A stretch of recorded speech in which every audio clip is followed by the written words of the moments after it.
Yeah, what you sent me? What is it? 2 incredibly successful, smart VR artists. We should just change that word. We should just change that like every time. Oh my god! Right? Maybe what? Incredibly? Or Like smart. stupendously? Yeah, right. Like sure. Stupendously. I don't know if VR is good enough. You think VR or immersive artists? Anyway. Immersive artists, yes. Immersive artists. Alright, I'll just make sure we have enough characters to go up on that still. And you're already immersed. Look at that. Bang. You're immersed. It's too late. That was the intro. My foot just hit the mic stand. Did you hear that? I'm tapping this one with my cane. So, how's your day been so far? Getting ready? It's been ripe.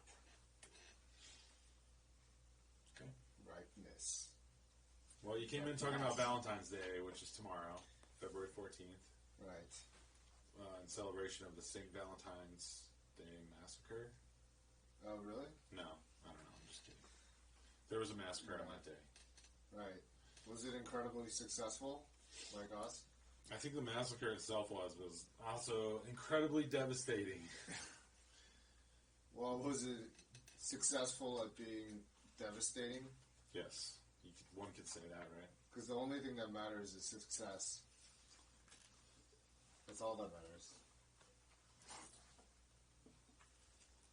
I'm checking my phone, sorry. By that, it's been killed. The inner millennial in me made me just pop my phone out like it was nothing. Like, so I don't care what you're saying. Let's talk about that. You consider yourself a millennial? I mean, in some ways, sure, because I really like technology, and I roll my eyes when baby boomers are like, how do I do this, or whatever, and I hate that about myself, but it's true. I don't know. What about you? I don't know, like, I feel like I was on the cusp of the millennial and the X generation, so it's actually confusing to know into which you belong. There's a number of different age ranges that have been used, and it's interesting that you didn't mention any of the age ranges. You just talked about, like, well, as a millennial, I embrace technology, and then for me, I don't know, maybe there's been such a pushback on millennials. Oh, definitely. I joined the pushback, and at one point I even was like, you know what? Like, I'm like on the cusp of this shit. And they had like different names for it, like the Generation Catalano or something, named after some guy in like a show or whatever. But I never even watched that show. And then you lost me, bro. Yeah. Anyway, that's so millennial of you to start referencing deep cuts that no one knows. Yeah. But anyway, I went as far as to be like, you know what? You gotta choose. You have to be one or the other. And I just decided that was kind of like it had to be. So I was like, if I had to choose, then I'll choose X. Because at least I have better music. And then... Generation X, you mean. Right. Yeah. But then I realized people who are like still millennials, they identify with that music too. They see it as the music of their youth as well. The early millennials. Oh, definitely. Such as potentially myself. And the way I think of it now, or I think makes more sense, is like, what if, because I graduated in 2000 from college, so for me, like, I consider college more important than like high school graduation. So, yeah. Literally we're like the Y2K generation, even at that point. Like, we're calling ourselves, like, Y2K. Oh, Y2K. Yeah. So that's, like, may even be where millennial came from. I don't know if, like, anyone's made that connection. Sure. But if that's the case, I'm like, you know what? It's not just that we're, like, young Generation X or, like, the last of Generation X. It's like, you know what? We're actually the earliest millennials, potentially. The warrior millennials. Yeah, I'm earlier than you. And then it made me think, like, oh, wow. Like, I was always, like, kind of thinking millennials are so whatever. And then now I'm like, wait a second. Maybe I'm a millennial. Because when I think about it, like, do I really identify with Generation X that much? Because I'm like, they're not really that optimistic or anything like that. But I think I actually had this, like, innate optimistic quality, which now I don't have anymore. but at least I kind of like innately understand where that's coming from, you know. And then the technology thing, like it's like been a battle within, but you know, like I can't say that I haven't embraced it. So let's talk about that a little bit. I mean, embracing technology through the eyes of someone who's, you know, seen a world without technology, right? Is like a unique that's like thing. a theme. In fact, some people split the millennial generation into like maybe those have, you know, digital natives, or then those who have also been exposed to the analog world. So, and then obviously Generation Z is like just completely immersed. Yeah, they don't know what's going on though. They're just all over the place. I mean, they But know you never a know. lot, but You they never don't. I don't know if Generation Z really can. They just obviously they can't benefit from knowing what it's like to not have information at your fingertips. Well, the earliest of that generation is starting to enter college now, right? Basically, like 18-year-olds are like kind of like Okay. the oldest Generation Z, and then the youngest are like probably like, you know, even I got like a almost 2-year-old, like he's probably still part of Z, and then after that it's double A or something. I don't know, but what happens after Z? Yeah, it's hard to imagine what the Earth will even be like in 20 years. Yeah, I mean, at the end of the day, I think you have to have faith in the generation to figure it out for themselves, even if it comes to like blows or whatever. But you know, it's been done that way for ages and throughout the millennia. So I don't think anything's going to change like drastically. And you know, there's just going to be drama, you know. But then people who are not able to escape from like the thrust of it will just get caught up in it, you know, like the whirlwind, you know, and just like make it, you know, maybe even exacerbate it, you know, like if people just don't think enough like for themselves and like are easily swayed just because they're like rather be among people who, you know, they think believe the same thing, so they feel safe, you know. If that's going to come to be, then it's probably going to swirl depending on who decides to be the leader at that point, you know, take the reins, you know. Like, what are their intentions, or what are their skills, even, or like, Yeah. do they have any goals, you know, like, Or skills? Do they have any skills at all, other than computer skills? You know, because with machine learning may just prove itself to be a thing where people with computer skills become almost obsolete. You know, it's like when the iPhone came out, I had been using all kinds of other phones, and the iPhone was the idea in Apple itself that you can just do something easily. So you just push a button and it just works. I remember those commercials, right? It just works. It just works, yeah. And then they had had a lot of documentaries recently. Yeah, totally. So, you know, that whole idea, is that healthy for us, or is it, you know, a means to an end, you know what I mean? I think I actually have an innate hatred for computers, actually. Like, I literally just want to destroy them all.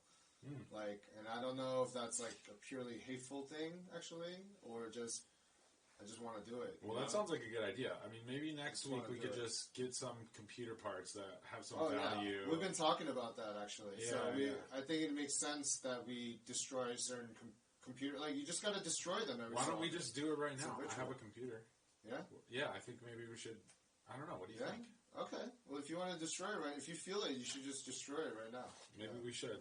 Or let's build. You know what? Let's make use of it. Let's not just, you know, make gratuitous display. Okay. Let's build it up. You know, like let's use it for something, and then let's use it for something. Let's make it useful. Yeah, exactly. I don't know if we can though. Maybe we could use it as a stand or an art piece. No. I mean, we'll use it as. Now we're on another one. So there we go. Hey. There we go. Okay, we're not missing out at all. Just that middle section, which we'll be just editing anyway. We should just being very, you know, obvious about everything that we're gonna do. Like, we're showing you the process. So, well, should we? As we're talking, we're gonna talk about the work we're gonna do. So maybe we should play something from your film, or you know, Dave and I worked on a film together called Simbi Zombies. Yeah, Ximbi XombiX. right? Which became Simbi XombiX, which became, I'm not really sure the chronology, but it's had, that's how It's titles just are. triple X now. Working title, Yeah, working it's title, just- working title. Now it's called. It's always been Simbi Zombies. It had to evolve. Now it's back Lord of to, the Flies 3. No, yeah, I'm just its kidding. name except with X in its spelling. Right. It's really stupid, but those of you who are really deeply interested can join that topic of discussion at some later point. Not only The can evolution of you, that name. right? I mean, not only can you join it, but you should. You should go join it because this isn't radio. We can tell people, go to our website because you should be buying this product. It will improve your life. No, I don't know. I don't want to go there with it. What I'm saying. Wait, are you what? I'm saying if you're even remotely mildly interested in Simbi Zombies and the concept, right. then you should definitely go. I you know what? You're so used to radio you- calls. Yeah, no, I hear you. My advice is don't go. Okay. Don't go. Whatever you do, don't go. See, That's I'm- my advice. I'm using reverse psychology, but at the same time, I also kind of mean it because Yeah. you shouldn't be there unless you need to be there. Because like I'm done trying to like convince everybody of whatever. If you're gonna be there, you're gonna be there. If you're not gonna be there, I don't have to convince you of anything, man. I'm just too tired. Copy that. Yeah. Well, you know what I think is maybe some people might have a hard time dealing with the realities that are presented in your film as time goes on. It's a little bit ahead of its time. So Yeah, I mean, In a good way, It's one of those things that I mean, if it's your first, at least in the industry, like you just want to get your first feature done. I mean, who cares if it makes money or something? Like, you just have to like prove that you can do it, and then you just keep. As long as you can make another one, like you consider yourself lucky. Like it's as simple as that. You can't be like, I didn't get this or that. It's like that's the most pretentious thing. Like, I mean, I'll be honest with you, like, and I can only say this because like I've been adamant about this, like at least in the beginning of like when I was like pursuing film or whatever. I just it just seemed really pretentious to me to like, even consider yourself a director, or to want to get into like awards.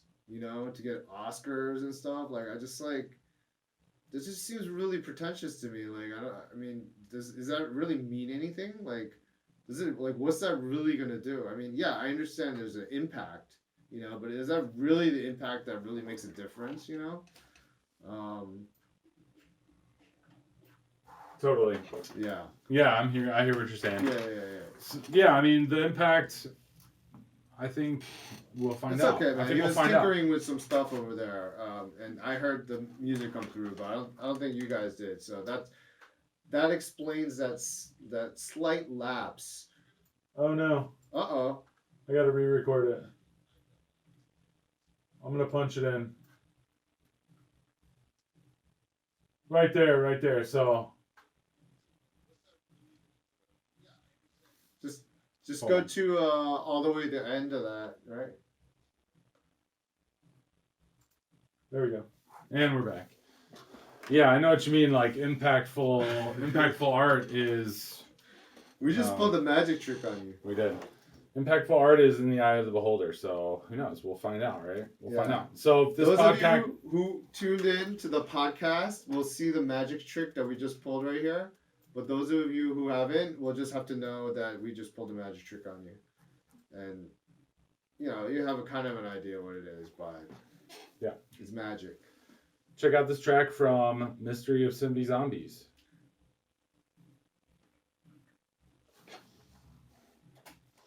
Okay, we can put, an excerpt from that. We can talk over it. We got a little bit of time left. What do Wait. you wanna do? What do you mean, like, in terms of...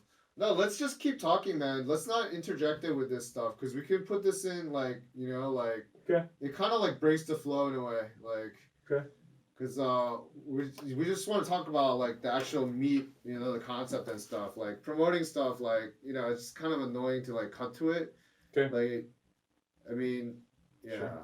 Okay. I don't know. It's just... I don't know, yeah. Because, like, Wait, what were we talking about? Well, we were talking about your film, so I was trying to drop in, some, right, some music right. that was used in the promotion of the film. But that's cool. Right. Maybe we can decide to play an excerpt or not. But the excerpt that I was going to play is what's her name here? I can't remember the name of it. Because I made these really creative titles for the compositions. Right. So. Right. But the thing is, like, how does it tie into success? Like, because we have to talk about that now, right? Because, like, at the end of the day, like, we've been talking about a lot of the themes that we've been grappling with as human beings, as artists. I don't think. I mean, I'm the type of person, like, it's annoying for me. I don't really want anything to be defined too much, So, like, if I say that Jason makes music or is a music producer, it's like, I mean, is that really all that, it's like, it kind of is a limiting thing too. Right. But, I'm also a gardener and wearer of hats. You forgot to mention those things. Yeah. Basically. Botanical realities. So, yeah, I mean, I am a purveyor of copyright, alternative realities, it's something which I like to call Uber reality. It's like reality plus. Like, in this reality, when you watch a movie, you only get to do this, or when you listen to this music, you get to do this with it. But in a better reality, you can do more. Okay. So anyway, but that's like, we're not special for that, right? I mean, that's like everyone. Like, everyone has the ability to create a reality, and in fact, it's probably a human right. Like, who's to stop someone from creating? Even if you're in prison, like, you can't stop someone from still recreating a reality in there. I mean, as challenging as it may be, right? But like, ultimately, you can't force someone to think what you want them to think, even though you think you have. Or even if they think they have. Like, you haven't even really forced them to think what you think that they're supposed to think, because it doesn't really matter at the end of the day. Like, there's nobody's keeping score. God's not keeping score. It's like, doesn't matter. Well, there's this concept too of to your point, this concept of when your brain goes into just beta mode when you get this input, and you can sort of choose what your input is, right? And sometimes we're distracted, and we, like, I'll go on my phone and look on Google News, and it's not always necessarily good for me. Yeah, no, it's horrible, man. I had to stop using that feature because, like, I don't know. It just, I mean, their goal is to get you in the feed, addicted to the feed. Yeah. I mean, that's the business model. It's not like I'm creating some, like, cynical whatever. I mean, like, literally, like, if I was tasked with the same thing they're tasked with, I would be like, oh, let's get these people on the feed. They need to like keep feeding on this, and that's how we make money. Because that's how we make impressions, and then they all have all the metrics. So that's the world which feeds on us today, or how it kind of, or we feed on each other. But I mean, at the end of the day, like, I don't think I'm happier because of it, And I mean, I don't need to get. It's not being sentimental. It's just like it's basic human primal thing. Like, why would I choose anything I don't prefer? So I know there's something better out there because, I've had it before. I've eaten it before. Right. So I've had a better feed before, Yeah, maybe how do you unplug from, that's the thing. How do you unplug from all these things that are technology based, basically, but that are polluting our brain? Like, I'm not trying to, like, stand on a soapbox here or anything, but I stopped watching TV a long time ago. I enjoy watching things like Netflix and whatever, but when I watch TV, I feel my brain starting to rot. Yeah. It just makes me upset, and it's the commercials, I can't stand commercials. It's just right? Yeah. I mean, but that's not us being, like, trying to be special or something. It's like, who likes commercials? Like, it's just annoying. Like, well, it's just annoying. That's why. I love seeing commercials for, like, other shows. Those Super Bowl commercials are cool. Trailers. Yeah, I didn't watch the Super Bowl, but I saw some of those things come through. There's a lot of smack talking among alcoholic beverage companies, which is just ridiculous in and of itself. But they're just creating views, man. They're trolling for views. Yeah, I mean, it's all obvious now, man. So what do you think is the next thing? Like, what do people want? How do we use technology to be successful rather than just feeding the machine so that it can be successful? You know? Well, the thing is, like, you know, we've all, as millennials, as elder millennials, it's kind of funny because I was actually watching an Instagram like live stream, but it was like, you know, earlier that day, and somebody I know was interviewing like a millennial marketing expert who's a millennial. It was pretty kind of like, it was kind of like silly, but I mean everything she said was totally true at the same time. But you know, also provided insight. And you're like, oh yeah, that's right, you know. And then I'm like, wait a second, and then I'm like, oh yeah, I'm a millennial too. Yeah, so it was kind of funny. Like I was like, man, it's a weird like you know. So the war is not over, folks. I think. I mean, I think people will find themselves. You know, I feel like I'm starting to find my not my identity. It's not about that. It's just like you just find your groove, like in music. You know, you just you know, like that. Just like you just find your groove. You know, like Stella. Yeah, I think for me, I have to really actively plan to sort of unplug, or I don't know what the word is, but disassociate maybe with some of that stuff, because it makes me want to disassociate with people, and that's the opposite of what. Right, but the thing is, remember when the internet started, and then if you go into like random like IRC or like AOL chat rooms, like ICQ. Yeah, you actually, it feels like you are talking to people. It's like literally, you know, it has that feeling, that vibe. Yeah. You know? Whereas, but it's not. They weren't trying to sell anything on it. You know, it's like, oh, you just show up in the traffic room. It's like, wait, hey, where you going? It's like, exactly. But it was so innocent and stupid at the time. Like people didn't know how to like really front as much, or like, you know, you don't have photos really as much, so you just, it's all off the handle and like just like. Funny writing, really, you know. So it's like a different. It was you know, it was an interesting, fun time. Definitely. And fun fact: I met my wife because of AOL Instant Messenger. Really? Which is now defunct for years, right? I mean, hasn't been around for 5 to 10 years, something like that. Wow. 8 years. It's the last little, you know, served me well. Served me well. Right. Success. Ooh. Success. AIM Instant Messenger, exactly. Instant Messenger was instrumental in my success in finding the love of my life, which is pretty good. Well put. Well put about success. So what's next? Instant Messenger. Oh, right. So I was okay. So this is what I realized. Like, you know, you don't. In the next like level that we can all like hopefully graduate towards, like you can be on the internet, you know, without being on the internet. I think, you know, like without having to be even plugged into anything, you could be on it, you know. And like, what do you like? What's the way that you can usually get that, right? It's like, how do you get into something, right? How do you get access into something? It's basically a key, right? So you get a key, and then if you have a key to something, you always know you can go there, like some membership club or whatever, some private club or swimming pool, whatever you need to do. So you can be on the internet and get everything that you need from it, you know. And maybe we stop calling it internet, we call it the web, you know. Like internet, it's just kind of dorky sounding. So it's dated, it is. Internet worked. It doesn't, you know, it's kind of like awkward.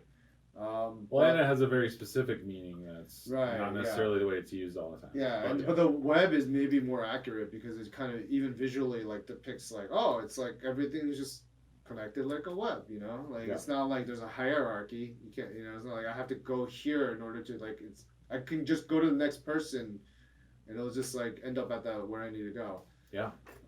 Which is like Napster, which is like peer-to-peer technology.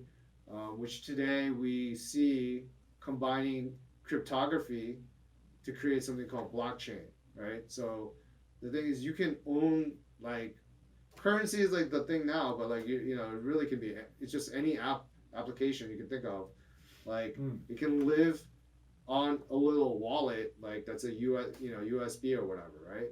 So you can have, and what is that? That's basically a key to get your money out. You know, like you want to get your coins out, there's your key.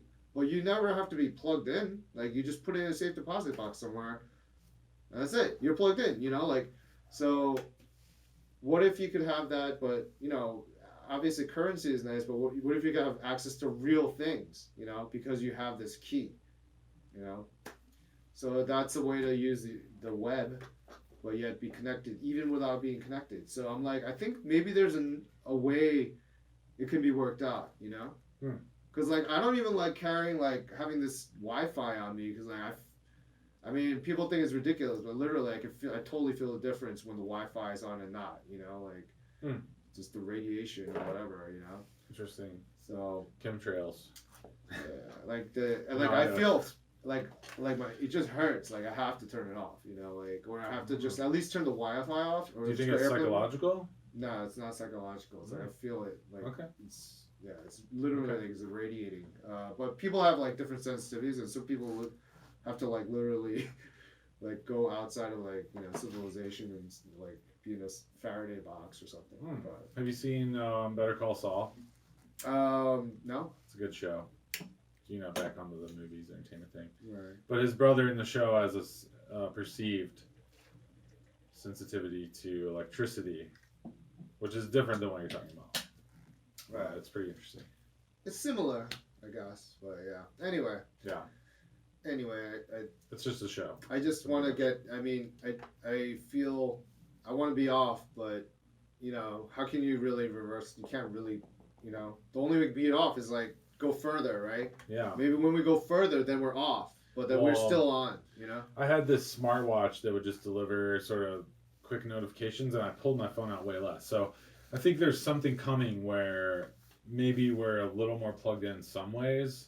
Yeah. But maybe it's just like, oh, there's our screen, and on the screen it just says like what the weather is and the stuff I always check. Yeah. Maybe headlines if you're that kind of person. Like a little R2D2 or something. And yeah. That's it. You don't have to carry anything. It's got it. He's got it all. You know. And your phone could even be like, you know, from your watch, and then, you know, you could buy watches from China right now that you can put a SIM card into. I mean, I wouldn't do it because I've read a lot about hacking and stuff, you know, involving that, but that technology's coming where you could maybe just even have some glasses that are pretty small, and it just has a little screen on there, like, you know. Yeah, I think that's. And it says, you know, Dave is calling, and then you just push a little button on the side, and then, hey, Dave, what's up? You know, it's just not even a device anymore. It's just something on your head. Yeah, the VR or something maybe will work better or something in that kind of setting, right? Yeah. We'll see. This is pretty cool. So we got to wrap it up here. It's been a long time. We gotta wrap it up. So we want to focus on success. Yeah. Because that's all that matters. And we want to show you how we've been successful and how we have enabled ourselves and each other to feel that success and really celebrate it instead of how our society just wants to let it go by. Right. Focus on the bad stuff. Right, because we've had our challenges, which for another time, another episode. But for myself, speaking for myself, it's definitely made me have to rethink. Like, okay, well, how can I redefine success so that it works for me? You know, because at the end of the day, you know, what is, you know, success is in the eyes of the beholder, right? Like, if you're defining yourself according to standards that, you know, people that you don't even know, they set them. I mean, like, is that really, I mean, even if you achieve it, does it really mean anything, you know, at the end of the day? Like, is it gonna, where does this road lead, you know, as artists, as human beings, as people who are trying to do something beyond just self-sustaining even, you know, just trying to